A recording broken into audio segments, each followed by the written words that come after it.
പാഠം 278 തെറ്റിപ്പോവുന്ന കണക്കുകൾ.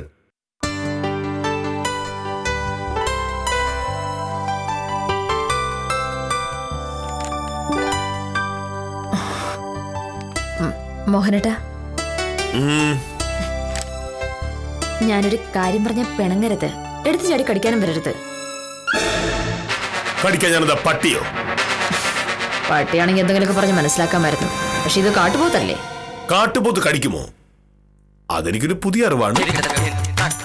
സാധാരണ കാട്ടുപോത്തുകൾ കടിക്കില്ല, പക്ഷെ ഇതൊരു അസാധാരണ കാട്ടുപോത്തല്ലേ? നീ കൂടുതൽ വട്ടം ചുറ്റാതെ കാര്യം പറയാൻ നോക്ക്. നമ്മുടെ ബലരാമൻ വക്കീലില്ലേ? നമ്മുടെ അല്ല, നിന്റെ ആഫീസിൽ ജോലി ചെയ്യുന്ന ബലരാമൻ വക്കീല്. അയാൾക്ക് പറ്റി? പുള്ളിക്കാരന് പെട്ടെന്ന് കുറച്ച് പൈസയ്ക്ക് ആവശ്യം. എന്നോട് ഒരു 50,000 രൂപ കടം ചോദിച്ചു. നമുക്ക് കൊടുക്കാം. എന്തിന്? ബലരാമന് മാത്രമല്ല, വേറെ പലർക്കും ഈ രാജ്യത്ത് പൈസക്ക് അത്യാവശ്യം ഉണ്ടാവും. അതൊക്കെ നമ്മൾ കൊടുക്കേണ്ട കാര്യം എന്താണ്? നടക്കില്ല. ഞാനൊന്ന് മുഴുവൻ പറയട്ടെ മോഹനേട്ടാ. ഒന്നും പറയണ്ട. ആഫീസ് കാര്യങ്ങളിൽ സാമ്പത്തിക ഇടപാടുകൾ കൊണ്ടുവരുന്നത് ശരിയല്ല. നിനക്ക് എന്തെങ്കിലും ആവശ്യം വന്നപ്പോ നീ ബലരാമനോട് കാശ് ചോദിച്ചിട്ടുണ്ടോ? അപ്പൊ പിന്നെ ബലരാമൻ നിന്നോട് കാശ് ചോദിക്കുന്നത് എന്തിനാ? എനിക്ക് ആവശ്യം വന്നില്ല, അതുകൊണ്ട് ഞാൻ ചോദിച്ചില്ല. ബലരാമൻ ആവശ്യം വന്നു, അതുകൊണ്ട് ചോദിച്ചു. ഹമേ, അതല്ല കാര്യം. നീയും ബലരാമനും ചെയ്യുന്നത് ഒരേ ജോലി. അങ്ങനെയുള്ളപ്പോൾ അയാളുടെ കയ്യിൽ കാശില്ലാതെ വരുന്നത് എങ്ങനെയാ? ധൂർത്ത്. അല്ലെങ്കിലും അവന്റെ ഒടുക്കത്തെ ശാപ്പാടല്ലേ. കിട്ടുന്ന പൈസ ഒന്നും തികയില്ലവന്. അങ്ങനെ ഒരാൾക്ക് കാശ് കടം കൊടുത്താൽ അത് തിരിച്ചു കിട്ടുന്നുള്ളത് എന്താ ഉറപ്പ്? അയ്യോ, തിരിച്ചു കിട്ടും മോഹനേട്ടാ. നീ പറഞ്ഞ പോരല്ലോ. എടീ, ആത്മാഭിമാനമുള്ള ആരും കൂടെ ജോലി ചെയ്യുന്നവരുടെ കയ്യിൽ നിന്ന് പണം കടം വാങ്ങില്ല. ആത്മാഭിമാനം ഇല്ലാത്തവർക്കാണ് പണം കടം കൊടുക്കുന്നതെങ്കിൽ തിരിച്ചു കിട്ടേയില്ലത്. മോഹനേട്ടാ, ഇത് മോശാണേ. എന്റെ കയ്യിൽ പൈസ ഉണ്ടെന്ന് ബലരാമന് അറിയാവുന്നത് കൊണ്ടാണല്ലോ അയാൾ എന്നോട് ചോദിച്ചത്. അപ്പൊ ഇല്ലെന്ന് ഞാൻ അങ്ങനെ പറയാനാണ്? നിന്റെ കയ്യിൽ പൈസ ഉണ്ടോ? ഇല്ലല്ലോ. പൈസ ഇല്ലാത്തത് എന്തുകൊണ്ടാണ്? എന്തുകൊണ്ടാ? എനിക്ക് കിട്ടുന്ന പണം മോഹനേട്ടർ തന്നതുകൊണ്ട്. മോഹനേട്ടൻ ആ കാശ് സഹകരണ ബാങ്കിൽ FD ഇടുന്നുണ്ട് അല്ലേ? അപ്പൊ നിനക്ക് കാര്യങ്ങളൊക്കെ അറിയാം. ആ പണം സഹകരണ ബാങ്കിൽ ഫിക്സഡ് ഡിപ്പോസിറ്റ് ഇട്ടിരിക്കുക. ഫിക്സഡ് ഡിപ്പോസിറ്റ് ഇരിക്കുന്ന പണം കാലാവധി തീരുന്നതിന് മുമ്പ് പിൻവലിച്ചാൽ പലിശ കുറയും. ബലരാമന്റെ ഏതോ ആവശ്യങ്ങൾക്ക് വേണ്ടി നമ്മൾ നമുക്ക് കിട്ടേണ്ട പണം കുറയ്ക്കുന്നതും കളയുന്നതും എന്തിനാണ്?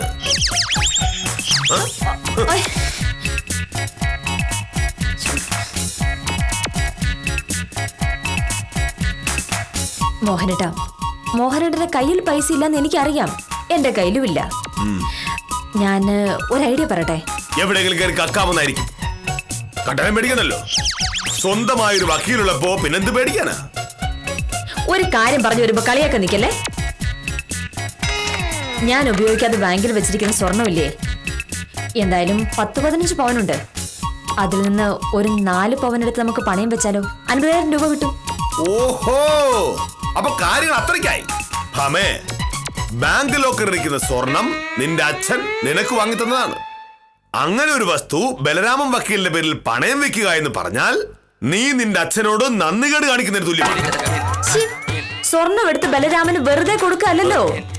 നമ്മളത് പണയം വെക്കുന്നു. ബലരാമൻ 2 മാസത്തിനുള്ളിൽ പലിശ സഹിതം പണം തിരിച്ചു നൽകുന്നു. അപ്പോൾ നമ്മൾ സ്വർണം തിരിച്ചെടുക്കുന്നു. ഇതിനകത്തേക്ക് അച്ഛനെ വലിച്ചഴിക്കുന്ന എന്തിനാണ്? വലിച്ചഴയ്ക്കും.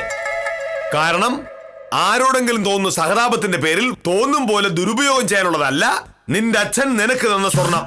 നീ ബലരാമന് കൊടുക്കുന്ന കാശ് 2 മാസം കഴിഞ്ഞും അയാൾ തിരികെ തന്നില്ലെങ്കിലോ? അപ്പോ സ്വർണ്ണം തിരിച്ചെടുക്കും. ഹമേ, വെറുതെ സഹായങ്ങൾ ചെയ്തു കൊടുത്ത് ഉള്ള സൗഹൃദം നശിപ്പിക്കുന്ന എന്തിനാണ്? ബലരാമന് കാശ് കൊടുക്കാൻ പറ്റില്ല. അത് സ്വർണം പണയം വെച്ചിട്ടായാലും നമ്മുടെ കയ്യിലുള്ള കാശെടുത്ത് കൊടുത്തിട്ടായാലും ശരി. ഈ വീട് വാങ്ങിയപ്പോ 10-40 ലക്ഷം രൂപയായി. നമ്മൾ ബലരാമനോട് ഒന്നും ചോദിച്ചിട്ടില്ലല്ലോ. അതാണ് പറയുന്നത്, സ്വന്തമായാകാവുന്നത് മാത്രമേ മോഹിക്കാവൂ. മോഹനേഷൻ സാധിക്കാവുന്നത് മാത്രം മോഹിക്കുന്ന ഒരാളാണ്. അതുകൊണ്ട് എനിക്ക് ഇതുവരെ ആരോടും 10 പൈസ കടം ചോദിക്കേണ്ടി വന്നിട്ടില്ല.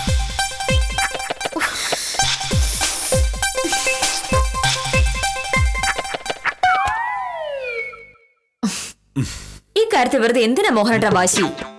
നമ്മളോടൊരാള് ഒരു സഹായം ചോദിക്കുന്നു, നമ്മളെ കൊണ്ട് ആവുന്നാണെങ്കിൽ അത് ചെയ്തു കൊടുത്തൂടെ?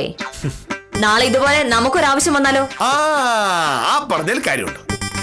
നാളെ നമുക്ക് ഇതുപോലെ ഒരാവശ്യം വന്നാലോ എന്ന്. അങ്ങനെ നാളെ നമുക്കൊരാവശ്യം വരുമെന്നൊരു ധാരണ എനിക്കുള്ളത് കൊണ്ടാണ് പണം സഹകരണ ബാങ്കിൽ ഫിക്സഡ് ഡെപ്പോസിറ്റ് ഇരിക്കുന്നത്. ഞാൻ അങ്ങനെ ചെയ്തതിന്റെ പേരിൽ എനിക്ക് മുടിഞ്ഞ പിശുക്കാണെന്നും ഞാൻ അറുത്ത കൈക്ക് ഉപ്പ് തേക്കാത്തവനാണ് എന്നൊക്കെ ചിലപ്പോ നാട്ടുകാർ പറയുന്നുണ്ടാവും.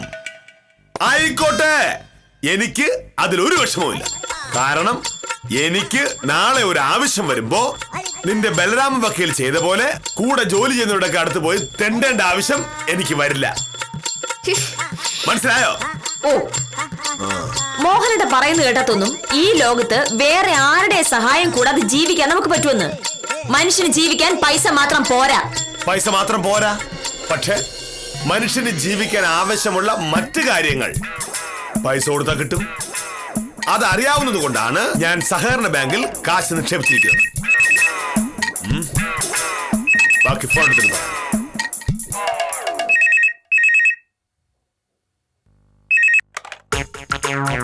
ഹലോ, അതെ സാർ പറയണം. ഞാൻ ഓഫീസിലേക്ക് ഇറങ്ങാൻ തുടങ്ങിയായിരുന്നു. എന്താ സാർ?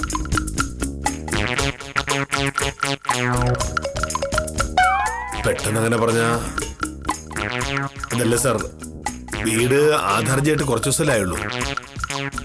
ഉവ്വ്, ഞാൻ നോക്കട്ടെ സാർ, വിളിക്കാം. ഇത് വലിയ പ്രശ്നത്തിലാണല്ലോ. Village office കത്തിപ്പോയോ? തഹസിൽദാരെ വിളിച്ചത്. ഓ, പുള്ളിക്കാരന് പെട്ടെന്ന് ഒരു ആവശ്യം, ഒരു 1 ലക്ഷം രൂപ വേണം. പുള്ളിക്കാരന് വേറെ ആരോടെങ്കിലും ചോദിക്കാൻ വിഷമം കാണും. ആരോടെങ്കിലും ചോദിച്ചാൽ അവര് നാളെ നാട് മുഴുവൻ പറഞ്ഞു നടക്കും. തഹസിൽദാർ എന്നോട് വായ്പ ചോദിച്ചു എന്ന്. ഞാനാവുമ്പോ പുള്ളിക്കാരന് വിശ്വാസ പുറത്തിറങ്ങിയാണെന്ന് പറയില്ലല്ലോ. ഒരു മനുഷ്യന് ആവശ്യം വരുമ്പോ മറ്റുള്ളവരുടെ കാശ് ചോദിക്കുന്നതിൽ ഒരു തെറ്റുമില്ല എന്ന് കുറച്ചു മുന്നേ ഞാൻ പറഞ്ഞപ്പോ മോഹനേട്ടൻ എന്താണ് പറഞ്ഞത്? ആത്മാഭിമാനമുള്ളവർ വായ്പ ചോദിക്കില്ല എന്ന്. ഇപ്പോഴോ എന്താ, തഹസിൽദാർക്ക് ആത്മാഭിമാനമില്ലേ? ഇത് നിന്റെ ബലരാമൻ വക്കീലിനെ പോലെ അല്ല. 10 പൈസ കൈക്കൂലി വാങ്ങാത്ത ഒരാളാണ് തഹസിൽദാർ. ചിലപ്പോ സാമ്പത്തിക പ്രയാസം ഉണ്ടായിരിക്കും.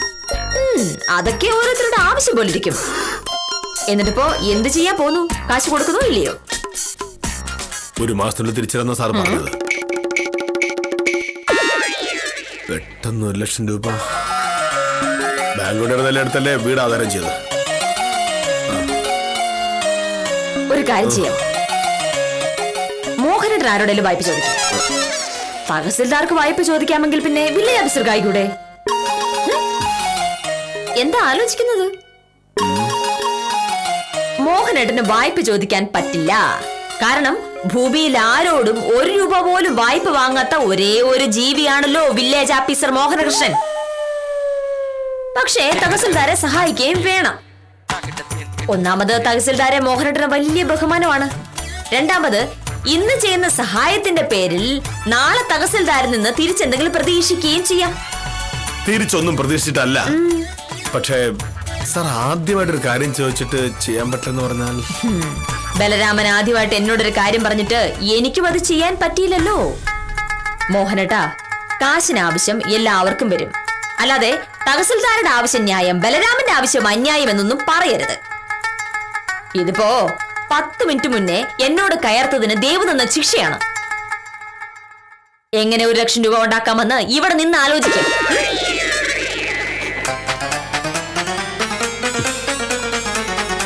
എന്ത് ചെയ്യും?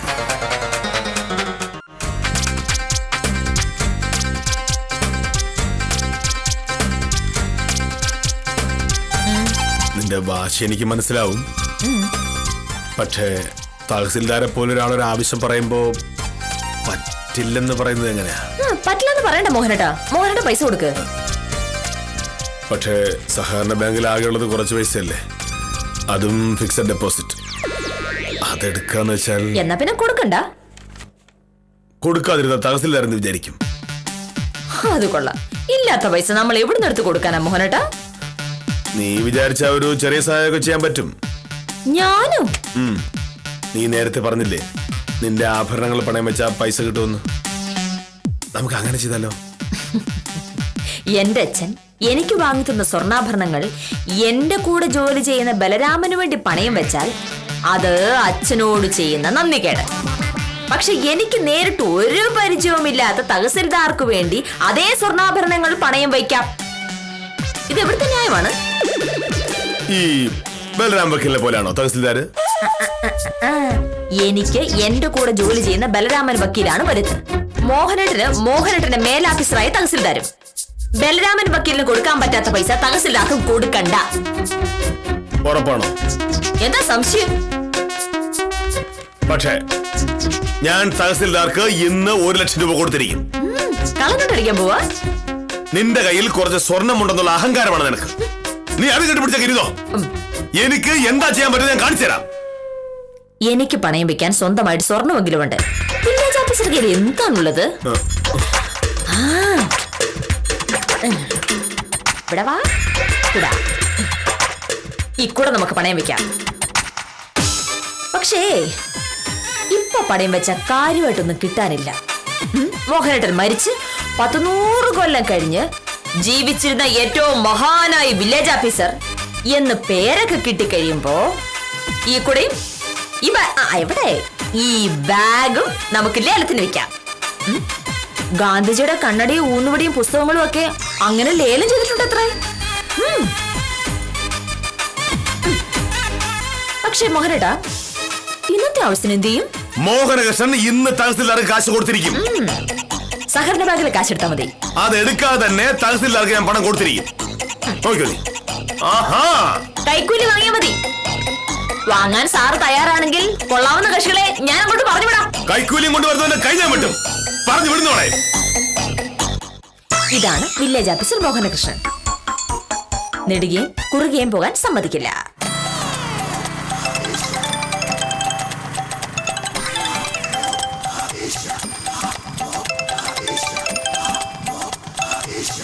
ഹലോ. ഉത്തമ ഞാനാ. എന്താണ് സാറേ രാവിലെ? എനിക്ക് അത്യാവശ്യമായിട്ട് 1 ലക്ഷം രൂപ വേണം. 1 ലക്ഷം രൂപ? ഇന്ന് ഉച്ചയ്ക്ക് മുമ്പ് തന്നെ വേണം. ഞാൻ നോക്കിയിട്ട് വേറെ ഒരു വഴി കാണുന്നില്ല. ഉത്തമ നേരത്തെ നടക്കും അല്ലേ?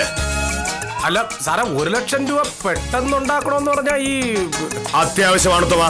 എനിക്ക് വേണ്ടിയല്ല, തഹസിൽദാർക്ക് വേണ്ടിയാ. എങ്ങനെയും കിട്ടിയേ പറ്റൂ. അത് പിന്നെ സാറേ. ഹലോ ചേടാ, അത് കൊള്ളാം. നിന്ന നിപ്പിൽ 1 ലക്ഷം രൂപ ഉണ്ടാക്കണം പറഞ്ഞാൽ ഞാനിത് റിസർവ് ബാങ്കാ. ഇനിയിപ്പോ എന്തോ ചെയ്യും?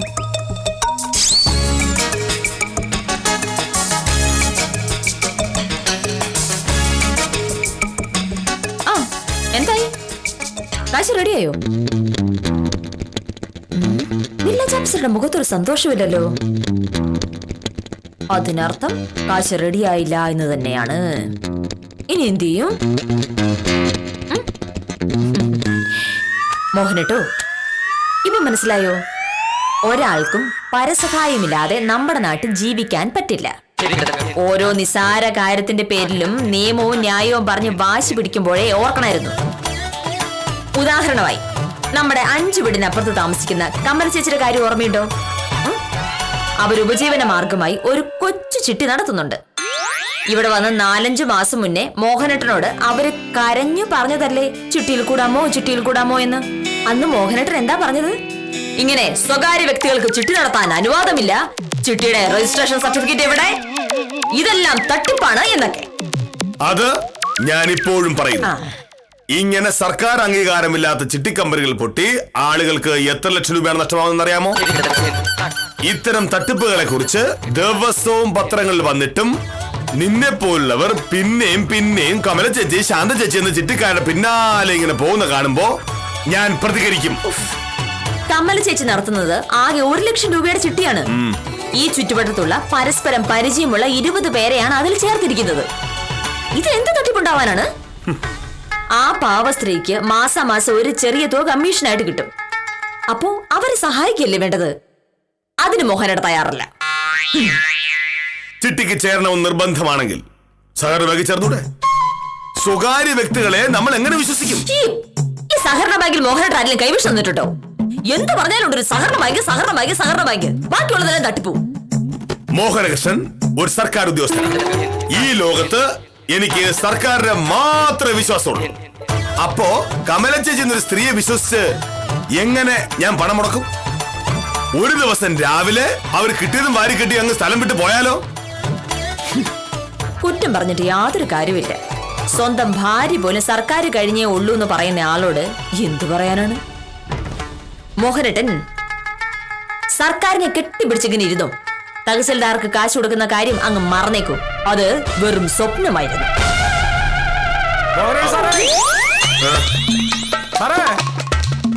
ഉത്തമം വന്നോ? ഇത്ര പെട്ടെന്ന്? നമസ്കാരം. ഉത്തമൻ ഇത്ര പെട്ടെന്ന് എത്തിയോ? ഞാൻ പറഞ്ഞ കാര്യം എന്തായി?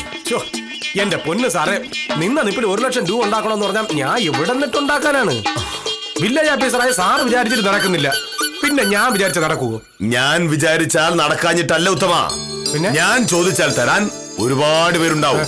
ഞാൻ അങ്ങനെ ഒരു സഹായം ഒരിടത്തുനിന്ന് വാങ്ങിയാൽ സഹായിച്ചവർ നാളൊരു സഹായം എന്നോട് ചോദിച്ചാലോ?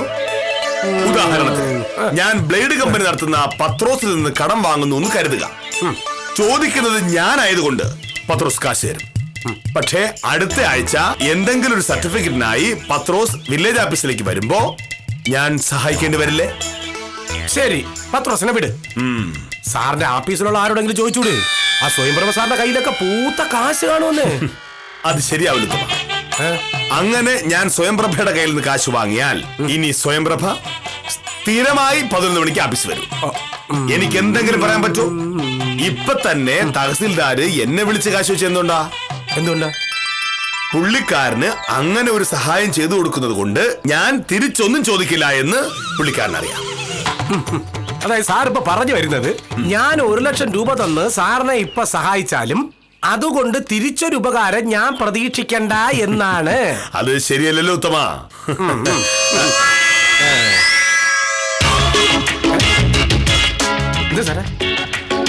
ഉത്തമൻ കാശുമായിട്ടാണോ വന്നത്? എന്നിട്ടാണോ പൈസ സംഘടിപ്പിക്കാൻ ബുദ്ധിമുട്ടാണോ പറഞ്ഞത്? പൈസ സംഘടിപ്പിക്കാൻ ബുദ്ധിമുട്ട് തന്നെയാണ് സാറേ. പക്ഷെ ചോദിച്ചത് സാറാണല്ലോ എന്ന് പറഞ്ഞാൽ കുറെ കഷ്ടപ്പെട്ട് നോക്കി, പക്ഷെ കിട്ടിയില്ല. കിട്ടിയില്ലേ? പിന്നെന്താ ഇത് 1 ലക്ഷം രൂപയുണ്ട്, പക്ഷേ ഇത് സാറിന് തരുന്നതിന് വേണ്ടിയിട്ടല്ല. ഉത്തമൻ എത്തിയായിരുന്നോ? കമല ചേച്ചിയുടെ അടുത്ത് പോയില്ലേ ഉത്തമ? ഓ പോയി. കമല ചേച്ചി കാശും തന്നു. 1 ലക്ഷം രൂപയുണ്ട്, കയ്യോടെ പിടിച്ചു. പിന്നെ എണ്ണി നോക്കണമെങ്കിൽ ഇപ്പൊ തന്നെ എണ്ണി നോക്കണം. ഒരു നോട്ട് കുറഞ്ഞു പോയാൽ എന്നെ പിന്നെ ചീത്ത വിളിക്കരുതേ. ഒരു നോട്ടും കുറയില്ല. കമല ചേച്ചി എനിക്കറിയില്ലേ, വലിയ സഹകരണ ബാങ്ക് ഒന്നും അല്ലെങ്കിലും അവര് നേരെന്നറിയുള്ള സ്ത്രീ. പിന്നെ അപ്പൊ ശരി, ഇത് വാങ്ങിക്കൊണ്ട് വന്നതിൽ വളരെ സന്തോഷം. എന്താ സാർ അന്തം വിട്ട് നോക്കുന്നേ? അല്ല, അത് പിന്നെ കമല ചേച്ചിയുടെ ചിട്ടിയില് വക്കീല് ചേർന്നായിരുന്നു. ഇത് ആ ചിട്ടി കാശാണ്. വക്കീലിന്റെ കയ്യിൽ കൊടുത്തേക്കാമെന്ന് ചോദിച്ചു കമല ചേച്ചി എന്നെ വിളിച്ചു. ഞാൻ പോയി കാശ് വാങ്ങി ഇങ്ങ് പോന്ന് ദാ കൊണ്ട് കൊടുത്തു. സാറേ, വക്കീലിന്റെ കയ്യിൽ രൂപ 1 ലക്ഷം ഇരിക്കുമ്പോൾ സാർ എന്തിനാണ് നാട്ടുകാരടുത്ത് കടം ചോദിക്കുന്നേ? വക്കീല് തരൂലേ? അതോ വക്കീലിന് സാറിന് വിശ്വാസം ഇല്ലേ? ഈ കമല ചേച്ചി ആളുകൾക്ക് കൃത്യമായി കാശ് കൊടുക്കാറുണ്ട് അല്ലേ? അത് കൊള്ളാം. വക്കീല് ചിട്ടി തുടങ്ങിയിട്ട് 4 തവണയായുള്ളൂ. രൂപ 1 ലക്ഷം സാറിന്റെ സ്വന്തമായ വക്കീല് വാങ്ങിച്ചോണ്ട് പോയത് സാറ് കണ്ടതാണല്ലോ. സാറേ, പിന്നെ ഇതിലെന്തോന്ന് തട്ടിപ്പിരിക്കുന്നേ?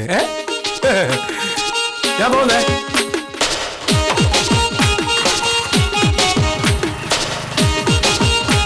ഓ, വലിയ ഉപകാരായി. ശരിയപ്പോ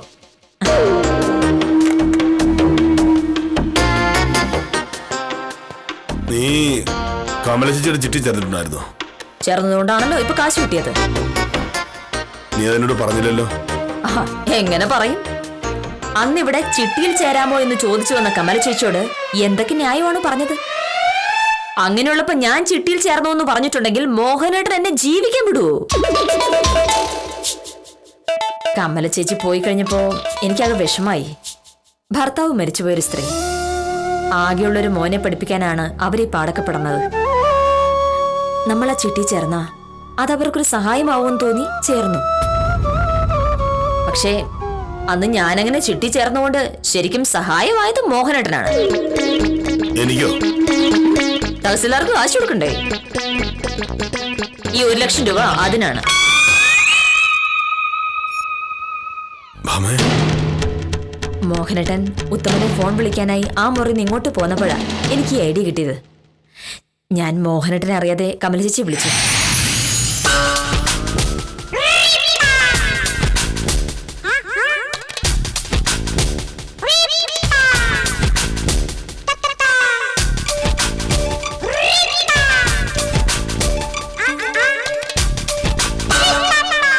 ആ കമല ചേച്ചി, ഞാനാ സത്യഭാമ.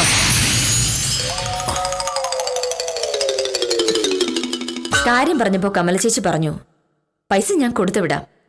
ഈ ആഴ്ചത്തെ ചിട്ടി സത്യഭാമിക്ക് തരണമെന്ന് ബാക്കിയുള്ളവരോടൊക്കെ പറയാമെന്ന്. 5 തവണയായിട്ടുള്ള ചിട്ടി 85,000 രൂപയിൽ കൂടുതൽ തരാൻ പറ്റില്ല എന്ന് പറഞ്ഞു. എന്നാലും കണക്ക് കൂട്ടുമ്പോൾ നമുക്ക് ലാഭമാണല്ലോ. അത്രയും കുറച്ച് നമുക്ക് തിരിച്ചടച്ചാ പോരെ. 85,000 രൂപയെ ഞാൻ പ്രതീക്ഷിച്ചുള്ളൂ. പക്ഷേ കമല ചേച്ചി 1 ലക്ഷം തികച്ചു കൊടുത്തു വിട്ടു. ബാക്കി 15,000 അടുത്ത മാസം തിരിച്ചു കൊടുത്താൽ മതി. അതൊരു വായ്പയായിട്ട് കണക്കൂട്ടിക്കോളാം എന്ന് പറഞ്ഞു. ഞാൻ അവരെ പറ്റി ഇങ്ങനെയൊന്നും വിചാരിച്ചിരുന്നില്ല. മോഹനേട്ടന്റെ സഹകരണ ബാങ്കിലെ ചിട്ടിയൊക്കെ കൊള്ളാം. പക്ഷേ ഇങ്ങനെ പെട്ടെന്നൊരു ആവശ്യം വരുമ്പോ കിട്ടുവോ? അതും 15,000 രൂപ വായ്പ അടക്കം. തട്ടിപ്പ് കമ്പനി കൂടുന്ന മണ്ടത്തരം തന്നെയാ. പക്ഷെ സർക്കാർ ഒഴിച്ച് എല്ലാ തട്ടിപ്പുകാരാണെന്ന് കരുതുന്നത് ശരിയാണോ? ഞാൻ വിചാരിച്ചു ഇനി ഇങ്ങനെ വീണെടുത്ത് കിടന്ന് ഉരുളുണ്ട, മുറിയും. ഈ കാശ് കൊണ്ടുപോയി തഹസിൽദാർക്ക് കൊടുക്കും.